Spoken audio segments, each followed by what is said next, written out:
खबर आ रही है कि अभी ये कहा जा रहा है कि एक चिट्ठी लिखी गई है मुख्यमंत्री अरविंद केजरीवाल द्वारा कि जो इस बार आतिशी जो हैं, जो अभी मंत्री हैं, वही झंडा फहराएं उनकी जगह।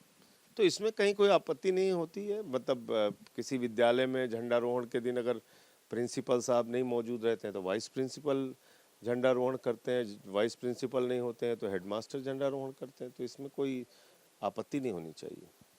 एक चर्चा बड़ी चल रही है वक्फ को लेकर। वक्फ में जो है खुद दिल्ली की 123 प्रॉपर्टीज जो हैं वो आती हैं, उनको लेकर कोर्ट में भी केस है। तो आप किस तरीके से देखते हैं? देखिए, रक्षा और रेल, इन दो विभागों के बाद अगर सबसे ज्यादा जमीन किसी के पास है तो वक्फ के पास है।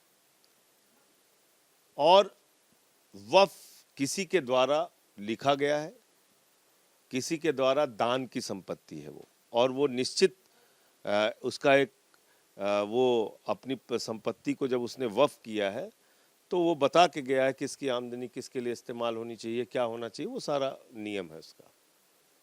अब सवाल है कि वक्फ की संपत्ति ये क्यों लेना चाहते हैं। ये सरकार जो है इसका एक ही मकसद है, पूरा देश बर्बाद हो जाए मंजूर है, इनके दोस्त जो है वो मजबूत रहने चाहिए।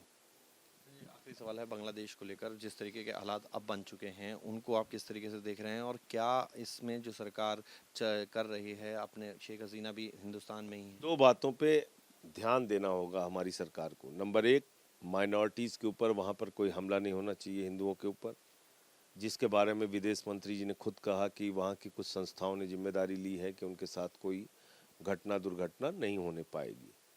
दूसरी बात ये कि जो भारतीय फंसे हैं उनको वापस लाने का भी सरकार ने भरोसा दिलाया है।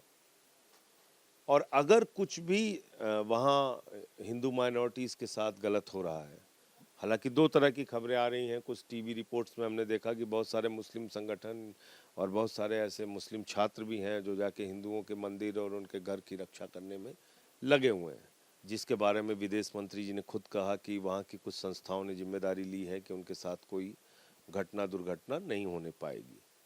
दूसरी बात ये कि जो भारतीय फंसे हैं उनको वापस लाने का भी सरकार ने भरोसा दिलाया है। और अगर कुछ भी वहाँ हिंदू माइनॉरिटीज़ के साथ गलत हो रहा है, हालांकि दो तरह की खबरें आ रही हैं। कुछ टीवी रिपोर्ट्स में हमने देखा कि बहुत सारे मुस्लिम संगठन और बहुत सारे ऐसे मुस्लिम छात्र भी हैं जो जाके हिंदुओं के मंदिर और उनके घर की रक्षा करने में लगे हुए हैं।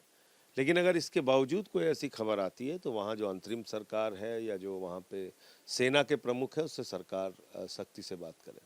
तो सांसद संजय सिंह जिन्होंने अलग अलग विषयों पर अपनी राय रखी है। वीडियो जर्नलिस्ट प्रेम शंकर के साथ मोहित बख्शी, न्यूज नेशन, दिल्ली।